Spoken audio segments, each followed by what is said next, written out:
जिनका हो जाता है उनके बारे में तो सब बात करते हैं, जिनका नहीं होता है, जिन्होंने पूरी जान लगाई और जिनका नहीं हुआ, उनका क्या होता है? उनके रिश्तेदार उनकी चिंता करते हैं। वो फिर उनकी चिंता करते हैं। और वो है एक मिडिल क्लास बैकग्राउंड से। अब वो कहीं ऐसा तो नहीं कि वो ना यहाँ करा ना वहां करा 4-5 साल बाद? हाँ, वही मैंने कहा। कोई वो क्लिपिंग निकाल लिया, गाली दे रहे थे। नहीं, आपने बहुत सारी गलतियां कर दी। आपकी जनरेशन ने अपने को कष्ट देना छोड़ दिया। आप पढ़िए बड़े बड़े लोग, अंबेडकर को पढ़ो, उनका जीवन संघर्षों का।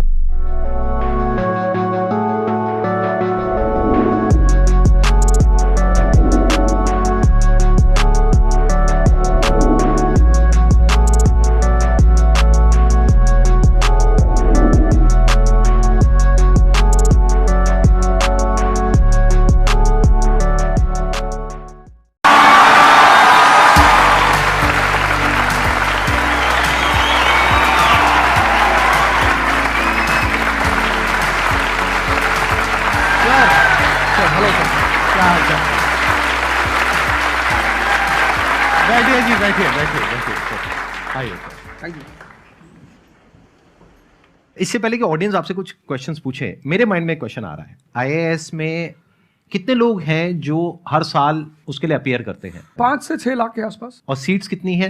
1000 अप्रोक्सीमेटली। तो जिनका हो जाता है उनके बारे में तो सब बात करते हैं, जिनका नहीं होता है, जिन्होंने पूरी जान लगाई और जिनका नहीं हुआ, उनका क्या होता है? उनके रिश्तेदार उनकी चिंता करते हैं। वो फिर उनकी चिंता करते हैं। मैं आ रहा हूं, मैं आपके क्वेश्चन पे आ रहा हूं। ये पॉइंट इंटरेस्टिंग है, मैं समझना चाहूंगा कैसे। मैं बता रहा हूं। हाँ। मैं दोनों मुद्दों पे बता। हम सब हारने से डरते हैं, और मजेदार बात है कि वो डर हमारी हार की वजह बनता है। 98% केसेस में हारने से क्यों डरते हैं? क्योंकि हम जानते हैं अगर हम हारेंगे तो जो पीछे 3 लोग बैठे हैं ना, रिश्तेदार, रिलेटिव्स और फ्रेंड, वो जीने नहीं देंगे। आप जब भी आईएएस की तैयारी करें, पहला अटेम्प्ट आपका सीरियस अटेम्प्ट होना चाहिए। आपने तैयारी किया, बेसिक्स तैयार किए, आपने एडवांस कोर्स तैयार किया, आपने कम से कम मेंस के 1000 आंसर्स लिखे हैं और मिनिमम 10,000 प्रीलिम्स के क्वेश्चंस आप सॉल्व कर चुके हैं, तब आप एग्जाम देने जाइए। सिर्फ एक अटेम्प्ट दीजिए। जिसने भी पहला अटेम्प्ट सीरियस दिया, उसको दोबारा तैयारी नहीं करनी पड़ती, रिवीजन करना पड़ता है। भाई आप देखो ना, जितने सारे सेलेक्ट लड़के होते हैं उसमें बहुत सारे नौकरी कर रहे होते हैं, जॉब कर रहे होते हैं। कुछ लोग मुझसे पूछते हैं, सर जॉब करते वक्त तैयारी हो सकती है? नहीं, जॉब करते वक्त तैयारी तो नहीं हो सकती, जॉब करते वक्त रिवीजन हो सकता है। 3 hours per day, 4 hours per day. तो मेरी एडवाइस ये है, क्योंकि ये एक बहुत रिस्की खेल है ये। मैं खुद ही बाहर हुआ, और फिर मैं कितने लोगों को देखता हूं जो 5-5, 6-6 अटेम्प्ट के बाद बाहर होते हैं। तो जिनको भी इस गेम में शामिल होना है, एक अटेम्प्ट सीरियसली आपका होता है, बहुत अच्छा है। आपको मैक्सिमम रिस्क लेना है तो आप 2 ले लो, उसके बाद आप अपना काम शुरू करो जो आपका सेकंड लाइन थॉट था। कोई लॉयर बनना चाहता है, कोई मेडिकल लाइन में जाना चाहता है, कोई मतलब जो भी आप एंटरप्रेन्योर बनना चाहते हैं, आप करो, लेकिन अपने वो रिवीजन वाले 4 hour बचा के रखो। आपने कितने अटेम्प्ट्स दिए थे सर? 4 अटेम्प्ट्स आपने दिए थे। और आपने कहीं से कोचिंग ली थी, यानी लाखों रुपए दिए थे कोचिंग में? नहीं, तब लाखों नहीं थे, तब हजारों थे। अच्छा, हजारों रुपए आपने खर्च करे थे, और आप एक मिडिल क्लास बैकग्राउंड से थे। तो टोटल 4 साल में आपका कितना पैसा लग गया होगा? रहना, खाना, पीना, और आपने तो पूरी तैयारी करी होगी, साथ में कुछ और नहीं किया होगा? I think so. कुछ नहीं किया, बिल्कुल। तो कितना आपका 4 साल में अच्छा खासा पैसा? 5-6 लाख रुपए लगे। 5-6 लाख रुपए उस समय लगे। आज के समय पे अगर किसी को कोचिंग लेनी है तो आई थिंक इससे 3-4 गुना, 5 गुना आराम से लगेगा। आराम से लगेगा। तो 15-20 लाख रुपए उस इंसान का लग गया, और वो है एक मिडिल क्लास बैकग्राउंड से। अब वो कहीं ऐसा तो नहीं कि वो ना यहाँ करा ना वहां करा 4-5 साल बाद? हाँ, वही मैंने कहा कि अब आप, जब हमारे समय तो ठीक था, अब आप रिस्क पूरा नहीं ले सकते। You have to be cautious. अब इनको कॉशियस होना पड़ेगा कि ठीक है, जैसे बड़े सारे लड़के क्या करते हैं, वो 1-2 अटेम्प्ट ऐसे ही देते हैं। अब तो इनके पास 6 अटेम्प्ट है। ओबीसी हैं तो और ज्यादा है, SC ST हैं तो और ज्यादा है। और मैं कहूंगा आप किसी भी कैटेगरी से आते हैं, आप 2 अटेम्प्ट से ज्यादा कभी मत मानिए। ये पॉइंट बहुत अच्छा है कि आइडियली आपको अपने माइंड में ये रखना है कि एक ही अटेम्प्ट है मेरे पास में, मैक्सिमम अगर आपकी फैमिली अफोर्ड कर सकती है तो 2 अटेम्प्ट है। उसके बाद में अपने काम पे ध्यान देना है, और इसको एज अ रिवीजन की तरह देखना है, मतलब इसको साथ साथ में चलाना है। ये नहीं कि अपने 5 साल या 6 साल लाइफ के सारे यही निकाल दिए और सारा पैसा घर वालों का लगा दिया, या उन्होंने खेत बेच दिया, या लोन ले लिया। ऐसी बहुत कहानियां मैंने सुनी है सर लोगों की, और बहुत ही दर्द होता है ऐसी कहानियां देख करके। ऐसे लोगों की जो कहानियां हैं वो उसको सुन करके बहुत ही बुरा लगता है अंदर से। चलिए आगे बढ़ते हैं जी। Sir, I wanted to ask how to fight the basically fear that we feel. Like there are lot many fears that we face, not only in studies, but in each aspect of life. There is some kind of fear. How to fight that? How to come back? How to have that courage in life? Fear बड़ी प्यारी चीज है। हमने कुछ words को बड़ा negative बना लिया है। जैसे अब बच्चा है 2 साल का, उसको तो फियर होता नहीं, उसे कुछ पता नहीं, उसने कोबरा देखा जाके पकड़ लिया। वो तो बाद में घर वालों ने देखा तो पता चला कि भैया कोबरा पकड़ के घूम रहा है। लेकिन हम बड़े हो गए ना, अब हम कोबरा देखेंगे तो वो हमारी बॉडी की जो मैकेनिज्म है वो हमें वार्न करेगी, अलर्ट करेगी। That is natural fear. वो अच्छी चीज है। जिस चीज की आप बात कर रहे हो वो फियर नहीं है, वो ओवर थिंकिंग है। आज का जो युवा है वो फियर से परेशान नहीं है, वो ओवर थिंकिंग से परेशान है। अब ये ओवर थिंकिंग क्यों है, उस फैक्टर पे आते हैं। ओवर थिंकिंग की वजह क्या है? ओवर थिंकिंग की वजह यह है कि आज का समाज इतना एक्सपैंड कर चुका है। You are outside your house, तुमको तुम्हारी दोस्त मिल गई कि मैं कल लंदन से आई, क्या लाइफ है लंदन में यार, और मैं तो ये कर रही वो कर रही। आपको लगा हम ही पागल है यार, IAS की तैयारी कर रहे। फिर शाम को किसी फ्रेंड का फोन आ गया कि मैं तो अब ऑस्ट्रेलिया जा रही हूं, मैं तो वहीं सेटल हो जाऊंगी। 90s में हमारे पास इतने स्कोप नहीं थे। हमारी जो लाइफ थी वहां ओवर थिंकिंग इसलिए नहीं थी, आपने भी सर देखा होगा, क्योंकि हमारे पास इतने स्कोप नहीं थे। आज तुम्हारी जनरेशन में यू हैव मल्टीपल फील्ड्स, मतलब इतने सारे फील्ड्स ओपन है। तो जब तुम घूम के चारों तरफ देखते हो और तुम देखते हो कि तुम्हारे ही साथ के लोग बड़ी सारी फील्ड में एक्सेल कर रहे हैं, काम कर रहे हैं, अर्न कर रहे हैं, तो तुम्हारा दिमाग भागना शुरू करता है। फिर क्या होता है, हमारे पेरेंट्स हमसे ज्यादा ओवर थिंकिंग करते हैं, क्योंकि बड़े हमको लेकर कॉशियस होते हैं। हाँ। एक हमने ओवर थिंकिंग की, हम अपना संभाल लें किसी तरह। हम घर के अंदर गए, मम्मी रो रही है कि वो निशा मिली थी, 20 लाख का पैकेज है उसका। दूसरा प्रेशर तुम्हारे ऊपर आ गया। ये जो प्रेशर हम मल्टीपल फेस करते हैं, तो एक तुम्हारा प्रेशर, एक माँ बाप का प्रेशर। पता लगा बुआ जी ने रात में फोन कर दिया, क्या कर रही हो जी? तुम सारे लोग प्रेशर से लड़ रहे हो इस वक्त, मल्टीपल फ्रंट पे। ये कोई फियर उयर नहीं है। ये प्रेशर दूर कैसे होगा, इस पे थोड़ी सी बात कर ले। जहां इंटरनल ताकत है वहां कॉन्फिडेंस है। आज का युवा क्या कर रहा है, बादाम का तेल लगा रहा है, बादाम की क्रीम लगा रहा है, बादाम का साबुन लगा रहा है, खा रहा गुटखा।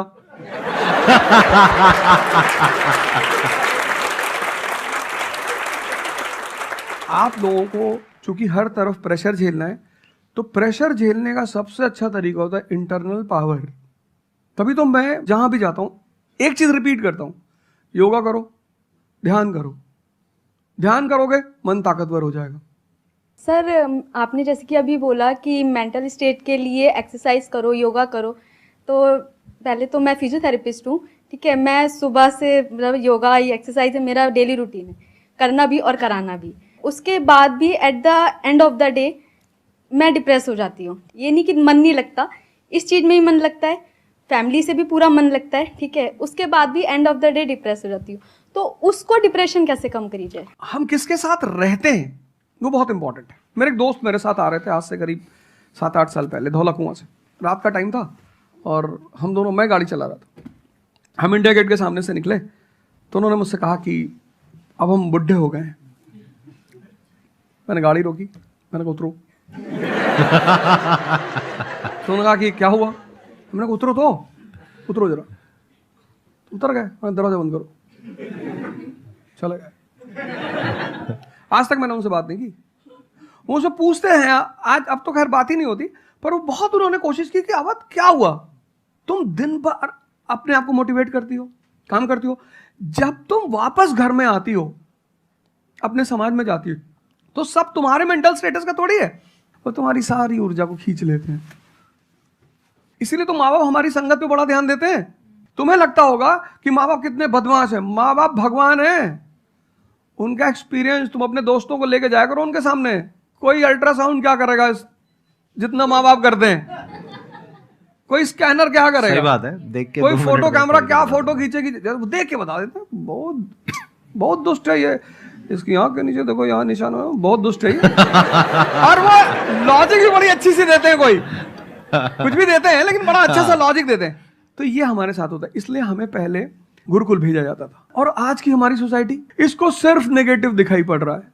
मैं अभी अब घर गया था, हमसे लोग कह रहे भैया 24 का चुनाव लड़ोगे? मैंने कहा यार पॉलिटिकल पार्टियां कह रही कि तुम सीधे प्रधानमंत्री बन जाओ। अननेसेसरी परेशान किए होगा, अननेसेसरी दूसरों से मत। और ये एक जगह का नहीं है, ये यूनिवर्सल हो चुका है। तुमने कह दिया कि मैं आईएएस की तैयारी कर रही हूं, अरे नहीं होता किसी का। तिवारी जी की लड़की दी थी, 2 साल बाद पागल हो गई। तुम इतने डिप्रेस समाज में रह रहे हो। वो तो महेश्वरी जी जैसे लोग हैं जिन्होंने बहुत लोगों को जिंदा कर रखा है। Thank you. जब आपको कोई सहारा नहीं होता, आपने टाइप किया संदीप महेश्वरी, एक वीडियो आ गया, आप रिलैक्स हो गए। जब आप इन्हें सुनते हो तो आपका टेम्परेचर हाई होता है। तो एक ही आदमी को आप सुनते हो ना जिससे टेम्परेचर हाई हुआ, हमको सुन लिया कुछ ज्यादा ही हाई हो गया। लेकिन 2 लोगों को छोड़ दो, 3 लोगों को छोड़ दो, 4 लोगों को, ऐसे 10-12 लोग हिंदुस्तान में है, पॉपुलेशन 1 बिलियन 50 करोड़। तो तुम 10 लोगों को सुनो और बाकी जो तुम्हारे साथ 500 जुड़े हैं वो तुम्हें तो नीचे ही ले जा रहे हैं। इससे बचो, अपनी सर्कल को थोड़ा सा रिजर्व करो। तुम किससे बात करते हो, कौन सा लिटरेचर पढ़ते हो, लिटरेचर पर ध्यान दो। जैसे मैं रश्मिरथ पढ़ता रहता हूं, खाली हुआ प्रसादों के कनकाब शिखर होते कबूतरों के ही घर। ये जो बड़े बड़े मकान हैं, कभी किसी बाज को यहां रहते हुए देखा? कबूतर रहते हैं। क्या लाइन है, प्रसादों के कनकाब शिखर, कितने मतलब महलों के जो बड़े बड़े शिखर, उसमें सिर्फ कबूतर रहते हैं। प्रसादों के कनकाब शिखर होते कबूतरों के ही घर, महलों में गरुड़ न रहता है, कंचन पर कभी न सोता। कंचन मतलब सोना। लग्जरी नहीं चाहिए। तुम लोग इतनी लग्जरी चाहते हो, लग्जरी आदमी को मेंटली कमजोर बनाती है। मैं आश्रम में था, मैंने ज्यादा खाना खा लिया। मेरा एक नियम है, नो एक्सरसाइज नो फूड। मतलब अगर एक्सरसाइज नहीं करूंगा तो मैं खाना नहीं खाऊंगा। वहां एक बाबा जी, वो प्रेम में उन्होंने घी पे घी डालते चले, मैंने खा लो। फिर वो हुआ कि भाई यहाँ घूमेंगे, चारों तरफ जंगल है, डरा दिया इन लोगों ने। एक बार एक भालू एक आदमी की टांग काट के ले गया। अरे मैंने कहा आज कोई भालू नहीं आएगा, मैं जाऊंगा। फिर मैंने 4-5 लोगों को तैयार किया अपने साथ, उनको थोड़ा मोटिवेट किया कि जंगल में घूमने से ऑक्सीजन लेवल बढ़ता है। वो लोग भी तैयार हो गए कि चलो। तो हमारे साथ एक साहब अमेरिका से आए हुए थे, वो भी वॉक करने निकले, बोले हम भी चलेंगे। मैंने कहा भाई साहब क्यों जा रहे हो? कहते हम भी चलेंगे। मैं उनका नाम नहीं लूंगा। 1 किलोमीटर के बाद उन्होंने मुझसे कहा मेरे बैग में यहाँ बहुत पेन हो रहा है। 1 किलोमीटर। तुम लोगों ने पता है अपने आप को कष्ट देना छोड़ दिया है। You are dying for luxury, you have become weak physically and mentally. थोड़ा थोड़ा सा कष्ट दो अपने आप को, थोड़ा टेम्परेचर हाई रखो, थोड़ा बड़े टेम्परेचर वालों के साथ रहो। हमने अपने आप को कष्ट, हम कौन सी नॉवेल पढ़ रहे हैं? Half girlfriend. अच्छी है, अच्छी है, अच्छी, मैं ये नहीं कह रहा हूं, मैं कुछ बोल देता हूं। अच्छी है मतलब आपने पढ़ी है।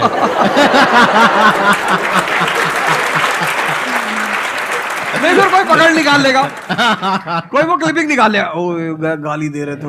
नहीं, आपने बहुत सारी गलतियां कर दी, आपकी जनरेशन ने अपने को कष्ट देना छोड़ दिया। हाँ। आप पढ़िए बड़े बड़े लोगों, अंबेडकर को पढ़ो, उनका जीवन संघर्षों का, प्रभु राम का जीवन पढ़ो। ये सब संघर्ष, ये सब लोग हैं जिन्होंने जीवन में लड़ाइयां लड़ी हैं। आपने उनको साइडलाइन कर दिया। आप राणा प्रताप के बारे में कुछ जानते ही नहीं हो, आपको वो पोएम याद ही नहीं है, खूब लड़ी मर्दानी वो तो झांसी वाली रानी थी। आपको तो एक चीज बता दी, twinkle twinkle how I wonder. आप वंडर किए जा रहे हो पूरी जिंदगी में। आपने कहा कि पूरे दिन मैं अपना काम करती हूँ, दैट इज फिजियोथेरेपी जो आप करते हैं, और शाम तक आते आते आपको थोड़ा सा डिप्रेस फील होता है, थोड़ा सा डाउन फील होता है, तो उसके पीछे क्या रीजन है आप बताइए। जैसे कि मैं बाकी पेशेंट देखती हूँ पूरा दिन में, हाँ। बट जब मैं घर पे आती हूँ तो मैं अपने मम्मी पापा को देखती हूँ। ठीक है। जो मैं उनको कहती हूँ कि आपको ये एक्सरसाइज करनी है, ये करना है, आपके लिए ये ज़रूरी है, वो ये नहीं करते। तो फिर वो मुझे डिप्रेस होता है कि मैं जब सबको सही करती हूँ और मैं अपने घर में ही सही नहीं कर पा रही। आप सबको सही नहीं करते हो, आप उन लोगों को सही करते हो जो आपके पास आते हैं। हाँ एग्जैक्टली। तो अगर आपके पेरेंट्स सही नहीं होना चाहते हैं तो उनको कौन सही करेगा? बेसिकली हमारी प्रॉब्लम क्या है कि जो नहीं करना चाहता उसको भी करवाना चाहते हैं। एग्जैक्टली। फॉर एग्जाम्पल, आप में से यहां पे कुछ लोग बैठे हैं और बैठे हैं जो कहते हैं कि भाई आप कुछ भी बोल दो, हम तो जैसे थे वैसे ही रहेंगे, उखाड़ लो जो उखाड़ सकते हो, आप अकेले आ जाओ, आप साथ में हो जाओ, सर को ले आओ, आप 10 को ले आओ, हम तो नहीं बदलने वाले। उनका कोई कुछ कर सकता है? समझ गए? तो यहां पे किसका एक्चुअल में किसकी लाइफ बदलने वाली है? यहां पर हो सकता है कुछ साल बाद आप ही में से कोई यहां पर बैठा होगा, बट वो इंसान कौन होगा?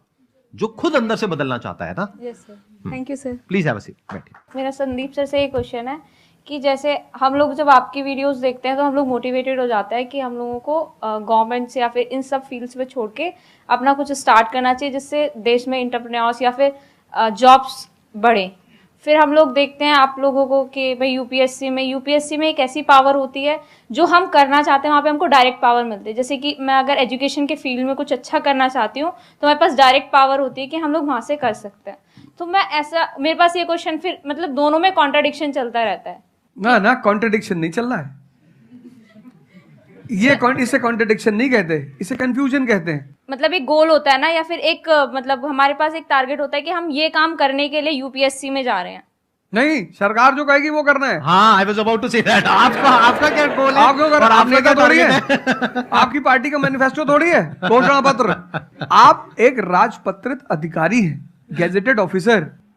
आपका जो मिनिस्टर होगा फोन मिलेगा, मैडम जी हाँ ये कस्तूरबा गांधी प्लान में अभी तक कितना काम हुआ? जी sir, I give the review in the evening sir. Okay, thank you. ठीक है मैडम, बाय, खत्म। सो आपका कहने का मतलब है कि जो सिविल सर्वेंट बनते हैं या आईएएस ऑफिसर बनते हैं उनके पास कोई पावर नहीं होती? पावर होती है जब तक जनता अपनी पावर नहीं समझती। आज की डेट में इस देश में पावरफुल कौन है? जनता। We the people of India solemnly resolve. Yes sir. ये जनता बेचारी पावर जानती है तो डीएम का ऑफिस में चले जाते, हुजूर इसको बेचारे को बताएं, नेता देखा, मेंबर ऑफ पार्लियामेंट देखा, क्या पैर छू लिए? तेरे फूफा है? नहीं भैया नहीं भैया, सांसद जी है। सांसद जी है तो क्यों पैर छू रहा है? तो पावर इस असलियत में इस देश की जनता के पास है। चूंकि वो जानती नहीं है इसलिए तुमको इनके पास इनको काम करने का अधिकार है। ये है the right to work, the right to implement. लेकिन चूंकि जनता अपने अधिकार को नहीं जानती तो तुम्हें दूर से दिखाई पड़ता है कि यार आप बेटा कंफ्यूजन से बाहर आओ, ठीक है? और ग्लैमर मत देखो। आप बेसिकली पावर नहीं देख रहे हो, आप ग्लैमर देख रहे हो। आपको जो करना है उसको डिसाइड कर लो आप, और उस रास्ते पे आगे बढ़ो कि आप कल किसी भी फील्ड के मुकेश अंबानी बन जाओ, अडानी बन जाओ, वॉरेन बफेट बन जाओ, बिल गेट्स बन जाओ। इस रास्ते पे जाओ। Thank you sir. मैं यहाँ पे थोड़ा सा ऐड करता हूँ कि जो आपने बोला ना कि ये कॉन्ट्रडिक्शन है, सबसे पहले तो जो सर ने बोला कि ये कोई कॉन्ट्रडिक्शन नहीं है, ये कंफ्यूजन है, बिल्कुल सही बात है। अब कंफ्यूजन क्या है, उसकी जड़ क्या है? आप क्या कर रहे हो? आप बस हम लोगों की बातें सुन रहे हो। यहां से मैंने कुछ बोला, इन्होंने कुछ बोला, दोनों अलग अलग स्टैंड पॉइंट है। मतलब इस दुनिया में आर्ट्स भी है, साइंस भी है, कॉमर्स भी है। अब आप कहोगे अब तीनों में कॉन्ट्रडिक्शन है। अरे कॉन्ट्रडिक्शन नहीं है, अलग अलग लोगों के लिए अलग अलग स्ट्रीम्स है। डिपेंड्स अपॉन कि आपकी प्रेफरेंस क्या है, आपकी प्रायोरिटीज क्या है। तो आपको 3 चीजें देखनी पड़ेंगी। एक अपना पास्ट, अपना प्रेजेंट और अपना फ्यूचर। कि पास्ट में आपने कैसा परफॉर्म किया है। अगर आप पढ़ाई में बहुत अच्छे रहे हो तो आपको क्लियर नजर आएगा कि अच्छा मुझे पढ़ाई से रिलेटेड कुछ करना है, तो वहां से रास्ता क्लियर हो जाता है। बट अगर आपके दिमाग में 24 घंटे बिजनेस आइडियाज घूमते रहते हैं, जहां भी जाते हो वहां पे गोलगप्पे खा रहे होते हो, आपके दिमाग में चल रहा होता है अबे इतने पैसे ले लिए, उसमें से इतने का गोलगप्पा, इतने का पानी है, पानी तो इतना फ्री होता है, मेरे से लिया 20 रुपए, ये तो 5 रुपए का काम है, तो 15 रुपए इसके पास में गए, कितने लोगों ने एक दिन में खा लिए, इतने पैसे कमा लिए, व्हाटएवर। अगर इस तरह का आपका माइंडसेट है तो वहां पे एंटरप्रेन्योरशिप, स्टार्टअप, इन सब चीजों का बेनिफिट है। तो हर रास्ता हर एक के लिए नहीं होता है। तो ये आपको कैसे समझ आएगा? अपने पास्ट को देख करके। दूसरा, अपने प्रेजेंट को देखो कि आपके पास में क्या रिसोर्सेज हैं। सोचने से क्या होता है, आपको ये भी तो देखना पड़ेगा आपके पास में क्या रिसोर्सेज हैं। उसके बेस पर आप सोच सकते हो ना। कल को आप कहो कि मैं एक टेलीकॉम कंपनी लॉन्च करूंगी जो कि जियो को कंपटीशन देगी, ठीक है, सोच लो। कुछ नहीं होगा। क्या है पीछे, बैकग्राउंड क्या है, आपके पास में क्या रिसोर्सेज है, how are you going to compete. तो आप फालतू में कुछ भी सोच रहे हो ना। तो यहां पे कॉन्ट्रडिक्शन क्या है, कंफ्यूजन क्या है? कुछ भी नहीं। तो जब आपके रिसोर्सेज ही आपको अलाउ नहीं कर रहे वो करने के लिए, तो सोच क्यों रहे हो? तीसरा, फ्यूचर में आप अपने लिए कैसी लाइफ चाहते हो? जैसे सर ने कहा कि पावर नहीं मिलती है वहां पे सर्व करना होता है। इस गलतफहमी से बाहर आ जाओ कि वहां पे पावर मिल जाएगी। पावर तो पूरी की पूरी एक हिरार्की है, जिस हिरार्की में टॉप पर पब्लिक बैठी है एक्चुअल में, वो हमें पता ही नहीं है। हमारे हाथ में पावर है, किसको वोट करना है, किसको पावर में लेकर के आना है, फिर उनकी पावर के अकॉर्डिंग आगे पावर का डिस्ट्रीब्यूशन होता है, पॉलिसीज का डिस्ट्रीब्यूशन होता है, फिर उसको इंप्लीमेंट करना होता है। तो आपको देखना है कि आपको एग्जैक्टली लाइफ में चाहिए क्या है।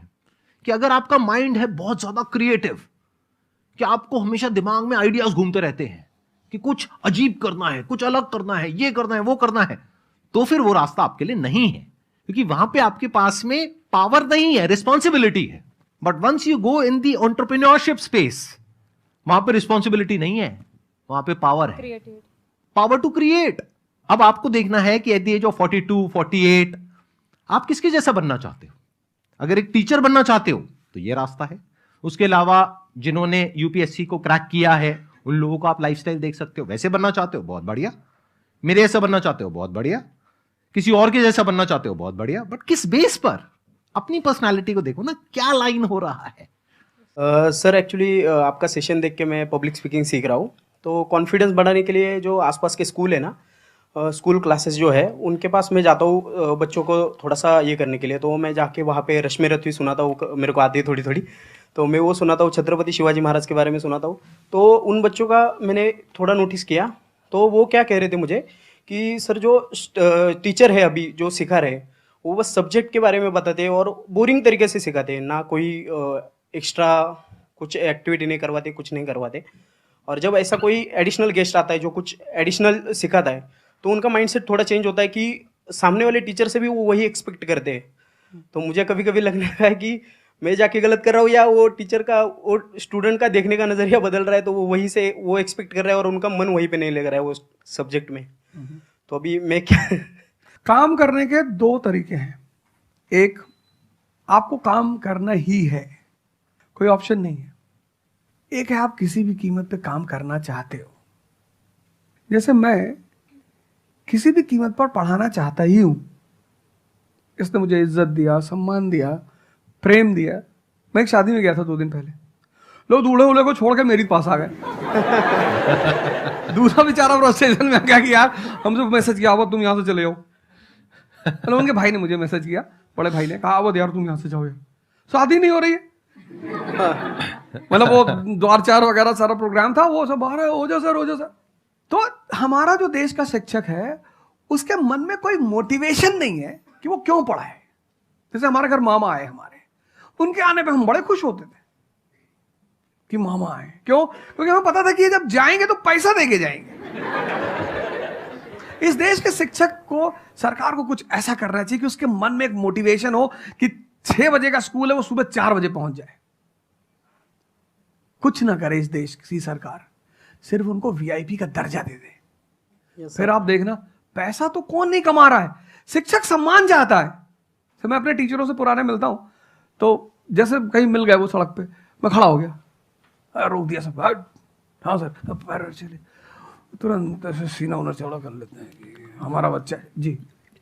शिक्षक एक दुनिया की ऐसी लॉबी है जिसको सम्मान चाहिए। आप लोग कहीं भी अपने पुराने टीचरों को मिला करो, ठीक है, हो सकता है उन्होंने आपको कभी मारा हो, डांटा हो, कुछ बोला हो, लेकिन अब आप उनको थोड़ा सम्मान दे दिया करो, उससे बड़ा उन्हें फील होगा। हमारे देश के शिक्षकों के पास इनर मोटिवेशन की कमी है। कुछ लोग हैं जो इंडिविजुअल मोटिवेटेड रहते हैं, वो करते हैं कई सारे टीचर, लेकिन वो इंडिविजुअल। कुछ लोग होते हैं ना जिनको अपने धर्म का एहसास होता है, उनके लिए वो ड्यूटी नहीं होती, वो धर्म है उनका। तो वो तो जैसे भाई आप जाके आप धर्म के रूप में कर रहे हैं, 2-4 टीचर और भी कर रहे हैं, 10 टीचर और भी कर रहे हैं, लेकिन सरकार को, टीचरों को कुछ तो ऐसा करना चाहिए कि उन्हें फील हो कि नहीं यार, ये हमारा देश है, ये हमारे बच्चे हैं, हमें इनको बनाना है और ऊपर उठाना है। तो अगर सरकार कुछ ऐसा कर देगी ना, सेल्फ मोटिवेशन दे देगी, अरे फिर तुम देखना इस देश के टीचरों को। सर, इसमें आपसे बात करते करते ना मेरे माइंड में एक सॉल्यूशन आ रहा है, क्योंकि एज एन एंटरप्रेन्योर मेरे माइंड में सिस्टम्स एंड प्रोसेसेस घूमते हैं। मतलब मेरे माइंड में ये घूमता है कि कैसे एक प्रॉब्लम है उसको सिस्टम में कन्वर्ट कर दिया जाए, जो कि वो काम अपने आप हो जाए। क्योंकि ऐसे बहुत ही कम टीचर्स होंगे जो अंदर से मोटिवेटेड होंगे। तो ये थ्योरेटिकली तो बड़ा अच्छा लग रहा है सुनने में, बट हजारों में कोई एक आध होगा। बिल्कुल बिल्कुल। तो अब मेरा स्टैंड पॉइंट क्या है कि क्या हो अगर जैसे हम ई कॉमर्स वेबसाइट्स पे जाते हैं, वहां पे प्रोडक्ट के रिव्यूज होते हैं। रिव्यू कौन देता है? जो कस्टमर है। तो टीचर का रिव्यू कौन दे सकता है? जो बाहर बैठा है उस कमरे से, वो, या जो कमरे के अंदर बैठे हैं। तो अगर कुछ ऐसा सिस्टम हो जाए, एक ऐसा प्लेटफॉर्म बन जाए गवर्नमेंट का, जहां पे सारे टीचर्स लिस्टेड हो और based upon the number of reviews and the quality of reviews उनको रिवॉर्ड दिया जाए अच्छा, ऑटोमेटिकली। कि मतलब जो नंबर 1 पे आया उसकी सैलरी डबल, कि अगर उसकी 50,000 है तो क्या 1 बात, लाख बहुत होगा। अच्छा सोल्यूशन। Why not? और जिसके इतने रिव्यूज आए, यानी जिसके 4 स्टार या उससे ऊपर आए, उनकी सैलरी सीधा डबल हो गई। तो फिर देखो क्या मजा आता है। फिर हिस्ट्री पढ़ाने का जो स्टाइल है ना, वो सारे टीचर्स आएंगे अवध ओझा सर के चैनल पर और आकर के सीखेंगे भाई क्या कहानी है ये, ऐसे कैसे पढ़ाएं कि बच्चे दीवाने हो जाए।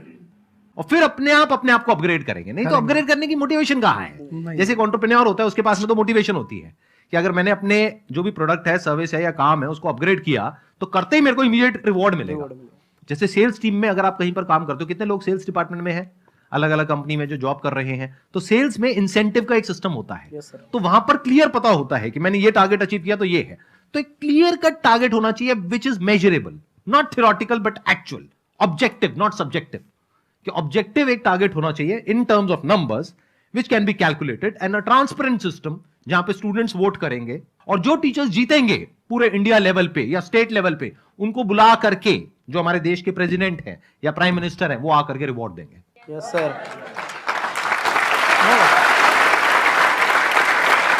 Thank you so much sir आने के लिए यहाँ पर, दिल से धन्यवाद। मुझे बड़ा अच्छा लगा आपसे बात मुझे करके। बहुत अच्छा लगा यहाँ आके।